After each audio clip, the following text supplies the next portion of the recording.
Hello my friends, welcome back and happy Thursday to you. You're gonna have a fantastic Thursday, and if you're coming from work, you're gonna have a hell of a rest. Now today I'll begin again with a Estonian newspaper article that was written about you guys in America and Western Europe and Australia and wherever you are actually. You guys have made a lot of things for Ukraine through my fundraisers, and this is an article about it, so go and read. The link is in the description below. I forgot to put it yesterday, so I added it like 12 hours ago. Today it's in the description. But I'll begin the update today with a very connected topic to Ukraine. One of the most important new weapon systems, and everybody's so used to it that it's almost become a parasite word. FPV drones, kamikaze drones. But it's a reason we talk about them because they do most of the work. They do more destruction than artillery, than small arms fire, than any kind of other missile system, than air force. They are the most cost-effective way to destroy Russian infantry and equipment. And I'll read you a thread by Daniela from Twitter. And the thread uses data collected by Andrew Perpetua. Also, you can see it on Twitter on the screen. Now, these are the very same drones I'm delivering to Alpha. I did it in November, thanks to you guys. I'll be doing it again in January. And these are the real troublemakers for Russia. To begin with, it is known that Ukraine has sourced a significant number of FPV drones from various companies and private initiatives, like you guys, with some of these coming from foreign sources. Accurate figures attributed to foreign producers are difficult to obtain, and therefore any estimate would be speculative. Russia, however, has heavily publicized its own increase of FPV drone production, and several research articles have already covered its topic. To date, the topic of loitering munitions, particularly the production of Lancer drones, has been covered in both Russia and Western media, but extrapolation from recent data is yet to be conducted. Now, Lancet, I have reported it many times, Ukrainians have reported it, that it's a very effective weapon, very hard to counter. But this thread tells us something else. Lancet is a big Russian kamikaze drone, big and powerful and fast. It is not cheap and it is not small. We can begin by examining the total number of attacks on infantry over the recent 4-month period. Now we're talking only about infantry. These kamikaze drones just ram into humans. That's how it works here with this specific data. Why is it important? Well, because kamikaze drones 6 months ago were not considered. Infantry was not considered a high-value target enough for kamikaze drones, but now infantry is considered a target enough for kamikaze drones, and more increasingly kamikazes are taking out infantry. It's a huge change nobody really talks about. This data shows a progressive increase in drone strikes against infantry until November 2023. The Ukrainians were consistently able to score more strikes on infantry than the Russians. However, the situation changed in December, but not with the expected dominance one might have expected following Russia's 2023 production of FPV drones on a large state-driven scale. Lancet figures are irrelevant in this context, since the cost of a Lancet drone only justifies its use on a high-value target, which, with open source evidence consistently demonstrating this. Lancet is expensive and it is not small, as I said, meaning it will not be used for infantry, since infantry is not considered a high-value target. Western armor in Russian eyes is considered a high-value target, so they don't use Lancets on infantry. In December, as we can see, the data don't lie. Russians scored more hits on Ukrainian infantry with kamikaze drones than Ukrainians scored on Russian infantry. But in November, October, September and August, it was vice versa. Ukraine dominated the FPV attacks against Russian infantry. Now we go to data which shows FPVs against vehicles, and that's the most important. A greater difference occurs in the comparison between Russian and Ukrainian strikes against vehicles. Ukrainians hold a position of complete dominance over the Russian adversary in this area. Russia registered a similar trend, but at a much lower number of strikes. Thus, any previously anticipated Russian FPV dominance is not a reality supported by evidence. See, these are all visually registered hits of kamikaze drones from Russia and from Ukraine. So this evidence shows us what really happens with kamikaze drones on the front. And everybody has been saying, okay, Russia is pumping up their kamikaze production. Yes, they are, but the percentage of scored hits is either very low with the Russians, or they don't bring these drones to the front, because Ukraine scores many times more hits on the Russian vehicles, as we can see from the data. This could be due to a lack of training or an increase in Russian assaults along the front lines.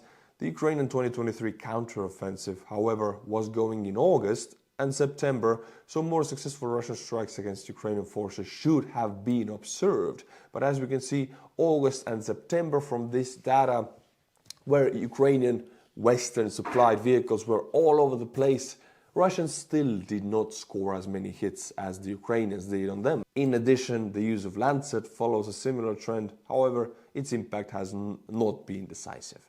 Lancet is mostly used only on vehicles, and as you can see, it is still used much less than small kamikaze drones. I would put Lancet in a big FPV drone category, which makes it expensive and almost obsolete already, because these tiny Alibaba kamikaze drones, yes, you heard me, Alibaba kamikaze drones, they're cheap, cost-effective, mass-producible. They are, by now, the best way to destroy infantry and equipment and vehicles. What I want to say here with this thread is that Ukraine does not have a kamikaze drone or drone superiority, but they definitely lead, but big time in this area. And most of the drones to Ukraine come through people like me, people like you, while Russia as a state, as a Ministry of Defense, is fully focusing all its funding to producing these drones. And still Ukrainian civilian-led organizations or organizations in Western Europe or America are able to produce more effective kamikaze drones, which score more hits. So this, I want to show you this to show that we make a difference. These 50 drones you bought for Alpha in November, they made a difference. They are in this data. I have videos actually.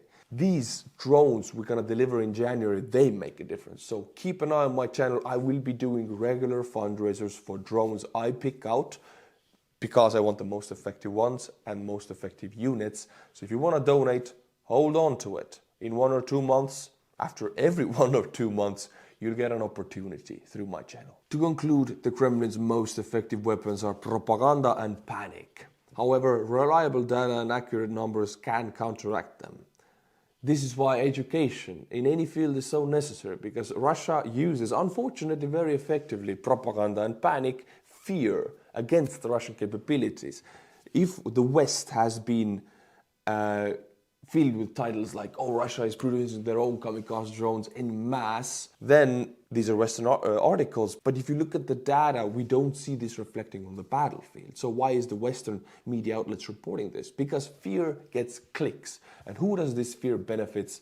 The Kremlin, the Muppet leading the country. So we have to be very careful and educated on what we read and how the title and wording of the article is, because that changes the whole game. The data collected suggests that Russia is still not able to outmatch Ukraine in terms of FPV and loitering munition use. Although the situation could change, we have received alarming news of Russian FPV drones fabricated in China. Well, fun fact for you, I'm not going to even hide it, most of Ukrainian kamikaze drone parts are also made in China. Alibaba, they order them en masse. This is how it is. It's not a secret. It's not OPSEC. China is winning by sending tens of thousands of kamikaze drone parts per month to Ukraine and doing the same to Russia. They play both games because they win money from it. And power also. This news further confirms that Russia cannot outproduce Ukraine in this area. It will be crucial to keep track of these attacks and identify any changes in trends which currently favor Ukraine in attritional winter war. If we look at logistics and the attrition of units, then kamikaze drone again comes into play because it is so damn cheap and cost effective and mass producible. And these three words are one of the most important principles in any kind of long-term conflict. Thank you, Andrew Perpetua, for the data. Thank you, Daniela, for analyzing the data. You can see them on the screen. You can find them in Twitter. Now, my friends, I will give you something that everybody wants to see. It's one of the main talking points of the counteroffensive of Ukraine in the summer. Comparison between the gunner thermal imaging systems of the T-90M, so one of the most modern Russian main battle tanks, because, bear in mind, the T-14 Armata does not exist really, and the Abrams M1 tank. And as you can see on the photo, both of them have thermal imagery, so at night they are very deadly. The T-90 is a very capable tank. It's on the left, and on the right it's Abrams. And I'm not even used to seeing Abrams with a woodland camo. I mean, most of them are desert painted, so it's strange. This is T-90M thermal imagery, and as you can see, it can detect you to 1 to 2 kilometers. It can see you quite clearly, and it can hit you, aim, shoot. It's okay. I'm not gonna say it's bad or poorly made. It's okay, it works, and I can see the image quite clearly. Now let's compare it to Abrams M1. M1, well, okay, this is a lot different. This is so much more. Much more detail, much more depth of visuals. You can identify targets further away because you can see them clearer. It's a more crisp image, you can see more details. I would say M1 Abrams thermal imagery capabilities are many times better than the T-90M, and the T-90M is not bad. Conclusion, the Abrams has a clear advantage over the T-90M when it comes to imaging capabilities. Despite both being considered second generation thermals, the GPS loss has nearly twice the resolution and range. Generation is arbitrary as the criteria differs with each nation. And this post is made by Contact6 in Twitter. Well, these things come into play on battlefield quite often actually when you have long distances. In southern Ukraine you have mostly fields and some windbreaks. These things come definitely into play. Of course, we don't see very many tank versus tank or infantry fighting vehicle versus tank battles. There are some, but if they do happen, these things are extremely important. Now, my friends, I really like this. I really like because it affects my home country, the next topic. Poland is on steroids. Yes, go Poland. If you are Polish, you can be proud, and I am proud of your nation because the decisions your government is doing for military spending, it's really good. Poland's military spending in 2024 will amount to 4.2% of GDP. If I'm not wrong, correct me, but this should be the highest, the very highest of any NATO country, 4.2%. The military will receive 40 billion USD, of which 56% will be allocated for equipment modernization and purchases of new weapon systems. This means half of this 40 billion, 20 billion will be used to just buy this weapon, buy that weapon. South Korea, United States, they're not going Germany anymore because Germany was very slow to react to Ukraine aiding in 2022, and that cost them a lot of contracts. So the Polish government ordered Patriot batteries to keep the Polish army in 2018, HIMARS rockets in 2019, F-35 planes in 2020, this year Abrams tanks. Hey, and most of these orders happened before Ukrainian war, and before Ukrainian war the Polish military spending was 2.7% of GDP. Now it's 4.2%, it's almost 2 times higher. So these purchases made before dwarf in comparison to what Poland is buying now from South Korea. K9 howitzer, K2 tanks. They're buying tanks from America and from South Korea. Poland is getting big, getting jacked up, getting ready for that Lukashenko action from the east. If I would be Putin, I would forget about Ukraine. I would just be ready not to be invaded by Poland. United States currently has over 10,000 soldiers stationed in Poland. So in addition to Polish insane military capability, US has 10,000 troops there. Extremely capable troops. So Poland, I usually say this, is going to be a military powerhouse of the next 50 years in Europe. It already is. It already is the regional powerhouse and political powerhouse because Germany has lost a lot of points. Hey, respect the German people and German government. They are really picking it up. Respect. But they lost a lot of points in 2022 with their slow reaction. And Poland was extremely fast. They immediately accepted over 1 million Ukrainian refugees. They helped out any way they can, and they bought almost any weapon system that was good in the world, in the Western world. So Polish, I love the speed of the reaction. I love the decisions. And I do understand them because in Estonia, Estonian military spending is also over 3% of GDP, which is one of the highest in the NATO countries. I think it is one of its top 3 actually right now. It's quite close to Poland, and Poland is crazy with their 4.2%. Now I say this, if you're from any Western European country, pick it up. 2% is not acceptable anymore. 3% should be the minimum of Western Europe and NATO countries' military spending. And this should happen this year. This should happen right now. We should all learn from Poland. My friends, things in Russia are sour. Every politician or man close to power knows this. And since in Russia there's no kind of law or security net which protects you, you know what will protect you? Private armies. This is why we see Wagner. We saw Wagner. There are private armies for Rosneft and Gazprom. Big companies have their own private armies. And now Putin has created his very own personal private army. Since Putin's party, Единая Россия, is, the leading party, which has banned all other parties or political powers in taking part of elections, Putin now created a private army for Единая Россия. Which means if things go sour, it's not the Russian army, but Putin's private army that will protect him against any kind of insurgency and against the Prigozhins of the future. And believe me, there will be some. Putin's Единая Россия party created its own private army and started recruiting. It is called Espanola Private Military Corporation. Espanola is Spanish, isn't it? Hey, if you're from Spain, what do you think about this? The Defense Intelligence of Ukraine reported. The Espanola formation was previously part of the Vostok Battalion as a volunteer unit of Russian hardcore football fans. Ukrainian troops, in particular the 3rd Secular Assault Brigade, have already met them in battle. In 2023, the unit was taken over by Putin's party and turned into a PMC. The army recruits ultras, Russian radicals, ordinary civilians, and men from the occupied territories, the latter of whom are used in meat assaults, so regular private military corporation stuff. And if anything happens which threatens Putin's power in Moscow again, this Espanola PMC will be ready. They are only relying on Putin's orders. So, what Prigozhin's rebellion proved, and this is the long-term after effect of Prigozhin's little poker game going to Moscow, is that Putin cannot rely on his generals. Like Rostov-on-Don, the southern military district, was given away without any shots to Prigozhin. So Putin got an idea, okay, either I got a private military army to myself right now that defends me personally, or the next Prigozhin will take Moscow.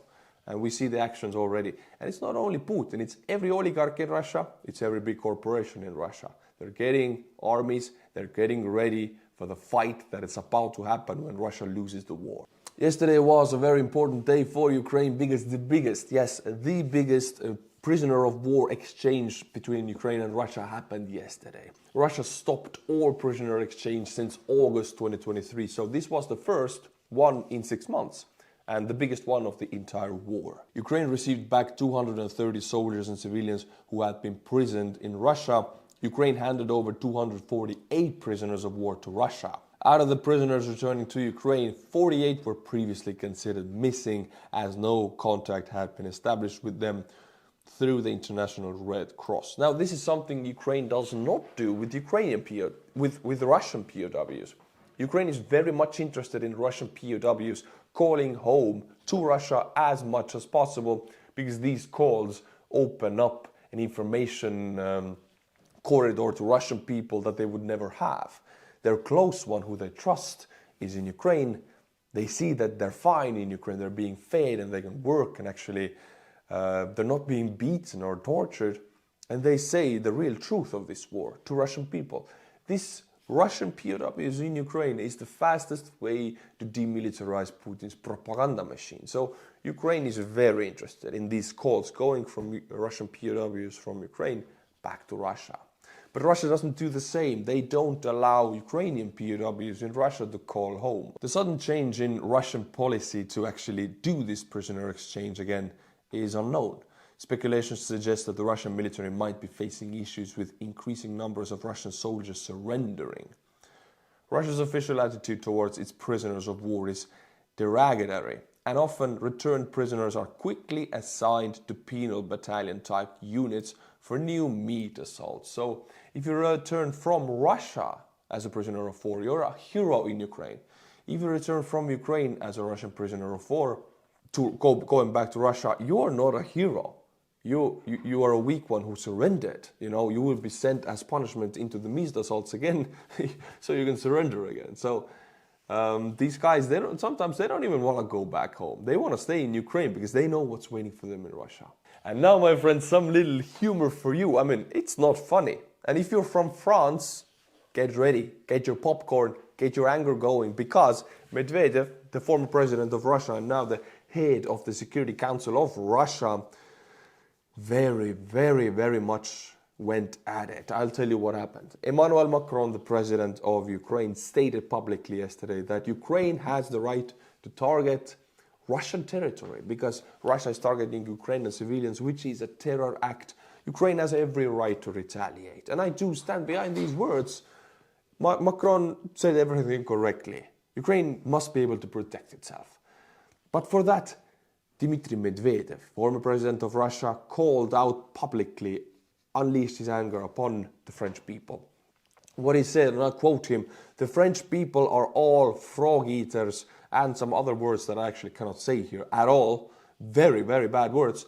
The entire French nation. So Medvedev somehow thinks that he can offend French people, that there is no consequences. French country is extremely powerful in Europe and in the world. I would not want them as an enemy. Yes, we have these memes from World War II and the French defeats, but no, they are extremely powerful. And I don't know what Medvedev is thinking. He must not be thinking, but French people, let me know in the comments how you feel about it. I would not want you as an enemy. I mean, I know your power, so yeah. Teach a lesson to Medvedev. My friends, and now my favorite part of the video, 2024, new patron names. I'm gonna butcher your name to oblivion with my Estonian pronunciation. Do you have your earplugs? Because your ears will bleed. Gerald Gikhok, Carnifex, Jochen Hansson. And Jochen Hansson became a big patron. Thank you, Jochen. There are rewards waiting for you in Patreon, and I'm gonna send a patch to you. Joefre, Hummingpirfication. Thank you. If you like my channel, you know what to do. And if you want to hear your name read in a way that will haunt you for the rest of your life, become a tier 10 Patreon, a sergeant. Until my next video, my friends, which will be tomorrow, Slava Ukraini, and bye-bye.